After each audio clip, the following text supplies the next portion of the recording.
Bienvenue dans un dimanche dans ma vie, dans le mini enfer glacial que Montréal peut être en début de mois de janvier. J'ai donc quitté mon lit à 11 heures du matin car je devais voir un ami en début d'après-midi. Puisqu'on consulte toujours la météo avant de sortir, j'ai donc décidé de m'habiller en conséquence. Moins 7 degrés, c'est assez bon pour un début de mois de janvier. C'est pour ça que vous pouvez voir que j'ai mis un collant spécial en dessous qui devait me protéger mes jambes contre le froid et j'ai mis mon jean blanc au-dessus.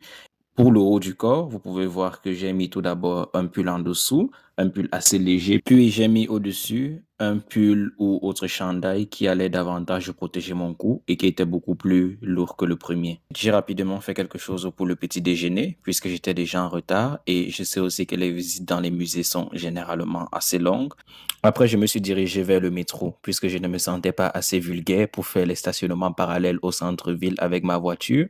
Enfin bref, c'était ma première fois d'aller dans un musée des beaux-arts et je suis arrivé avec 5 minutes de retard. Heureusement pour moi, mon ami était également en retard. Et puis habituellement, je préfère aller dans des musées d'histoire parce que je les trouve beaucoup plus factuels.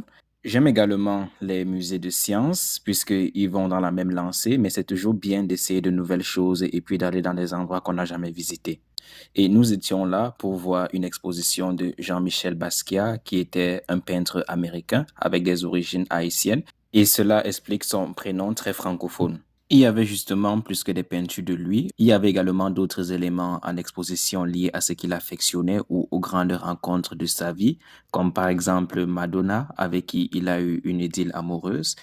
Il est d'ailleurs décédé en 1988 à l'âge de 27 ans, comme beaucoup d'autres grands artistes. C'est assez intéressant pour moi de lire les textes qui seront à côté de chaque œuvre afin de comprendre le processus qui lui a justement permis de pouvoir concevoir ces œuvres-là. Et c'est pour ça que ça nous a, par exemple, pris environ 3 heures pour juste terminer cette exposition-là, considérant que cette exposition-là n'était que sur un petit étage du musée et il y en avait beaucoup d'autres. Après l'exposition, nous avons donc décidé d'aller prendre un chocolat chaud, puis je suis rentré et pour entretenir mon narcissisme, il fallait bien évidemment que je me mie de nouveau. Et plus tard en soirée, j'ai décidé de regarder un long métrage sur l'anime culte qu'est Full Metal Alchemist et c'est ainsi que ma journée s'est terminée. J'espère revenir très bientôt pour faire plus de vidéos sur YouTube. Ciao.